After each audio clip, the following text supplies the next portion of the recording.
Hello and welcome, or welcome back if you've been here before. My name is Ian and this series of videos follows me as I make my way from the northeast of England to the northeast of Bulgaria and back. As this is the 12th in the series, I'm well on my way back.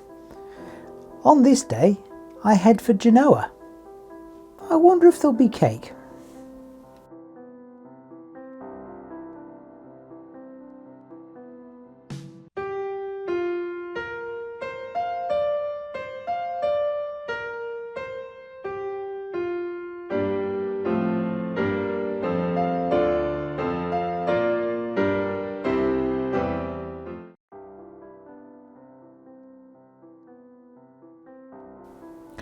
Off we go to Genoa. You might notice from the real life trace that the beginning and the end of the journey on this day were quite mundane. The only smile that came from the first bit was I was crossing the valley of the river Po. Why would this make me smile? As a young person I avidly read the tales of Don Camillo, written by Giovanni Guerreschi. These concern the battles between a parish priest and the communist mayor in a small settlement in the Po Valley. If you've not read them, they're great fun, if a little dated now. Another thing you may notice are the odd squiggles where my sat-nav and I were arguing. The first is in the city of Reggio Emilia, and this was down to me trying to select a route the sat-nav didn't automatically select. I put the city in as a waypoint, so the sat-nav tried to take me right through the centre. My fault. The second, in Casina, was when the analogue sat-nav, i.e. the road signs, and the computer one were in conflict. I got to the T-junction and the direction I needed to go was signed for Reggio Emilia, where I'd just left. So I did a loop round and came back to it and finally worked out that I actually needed Castelnuovo. Luckily, the middle section of this day's ride was huge fun, so I took lots of video. Do enjoy.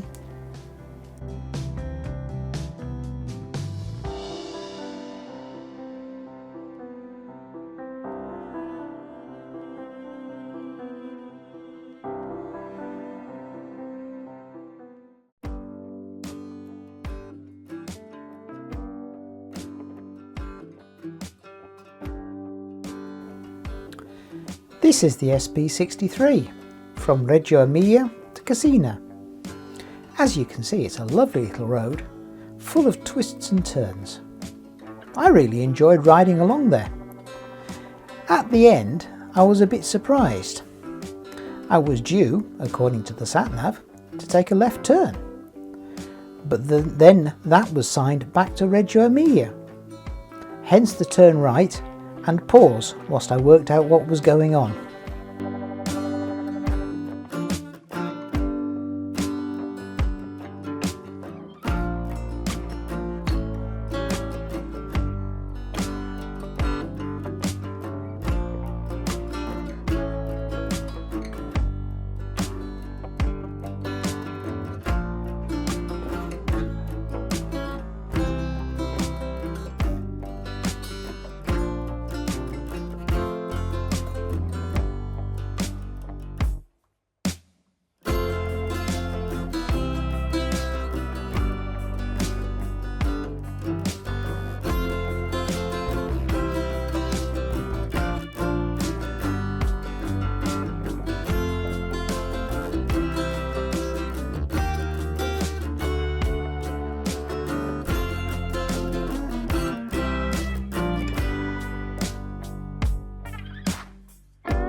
Casina, I turned off the SP63 and joined the SS63.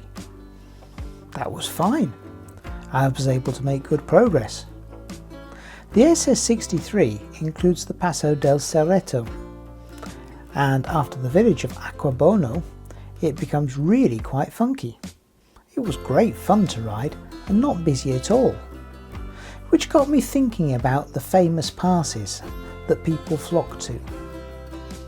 In a previous episode I rode the Grossglockner, and whilst the views on the Passo del Cerreto do not compare to the Grossglockner, the riding experience is arguably better.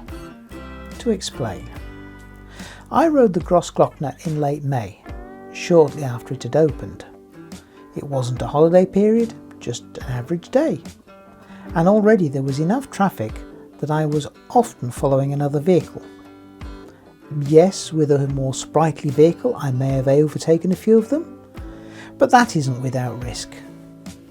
Also, the Grossglockner is only going to get busier until the end of August or even September. Whilst on the Passo del Cerreto, I was on my own for a lot of the ride, which I very much preferred.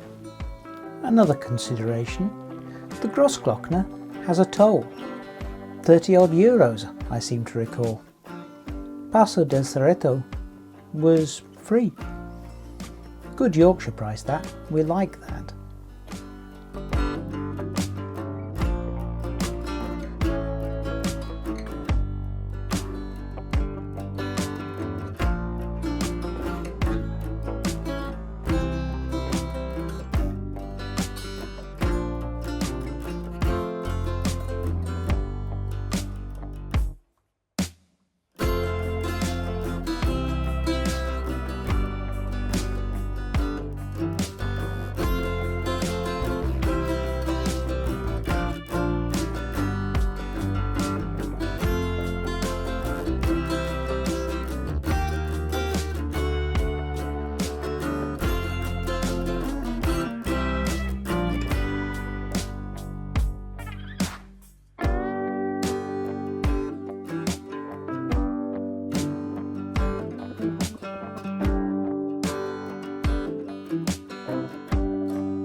At the summit of the Passo del Cerreto, I stopped at the bar restaurant for lunch, and very good it was too. Whilst I was eating, I noticed a couple of gentlemen examining my bike. As my luggage isn't secure, I kept an eye on them. They weren't a threat, but they did make me smile. After looking over my bike, one of the gentlemen posed by the bike, laying a proprietorial arm across the luggage, with an expression of triumph and pride, as if he'd just ridden from the UK. I'm glad it made him happy, but sometimes people do the strangest things.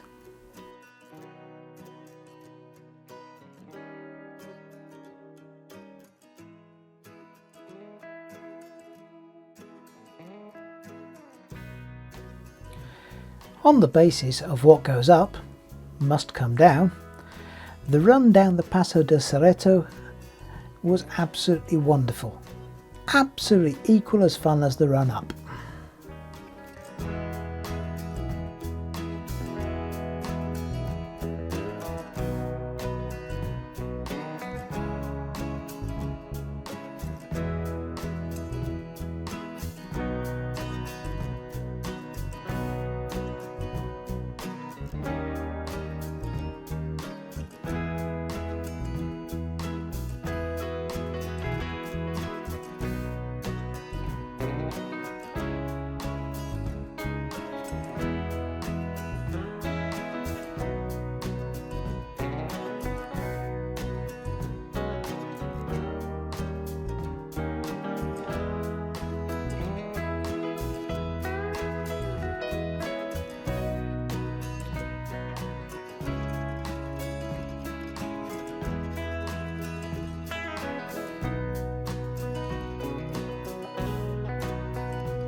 You will have noticed that I caught up with a large white box fan.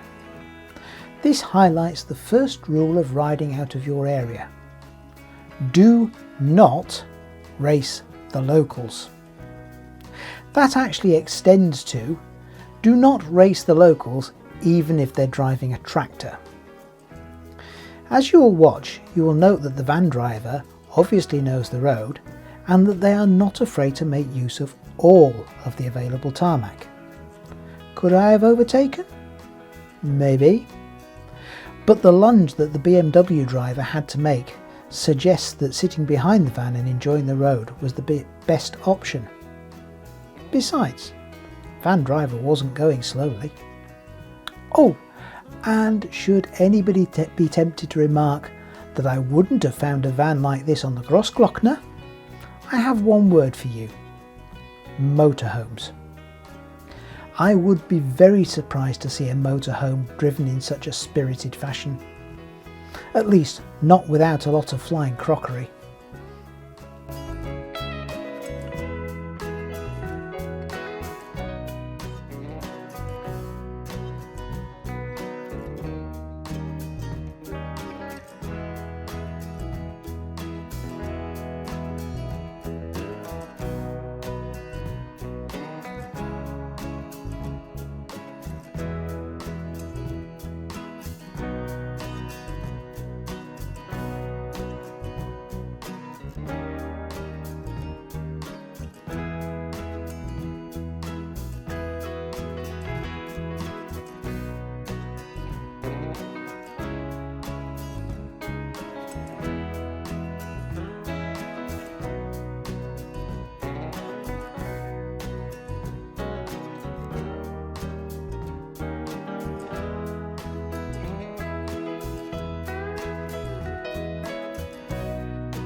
I have arrived in Genoa. I'm ashamed to say that I didn't really know much about the place. As you might imagine, it has a long history. It also has one of the longest entries in Wikipedia that I've ever seen. I'm not going to read all that, but here are a few key points and bits that I found interesting.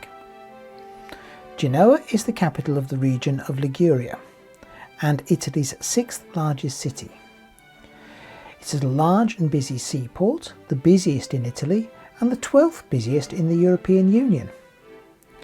It has been fantastically rich and was once one of the most powerful maritime republics.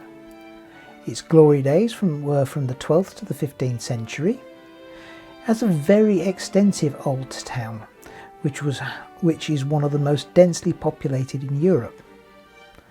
A couple of its famous sons are Christopher Columbus and Niccolo Paganini. Its flag is the Cross of St. George, which was a little confusing until I was told that it isn't unique to England. Despite its history and undoubted attraction for tourists, it remains a major centre for industry. And, much to my dismay, I didn't see much in the way of fruitcakes. That's not to say that I starved, you understand.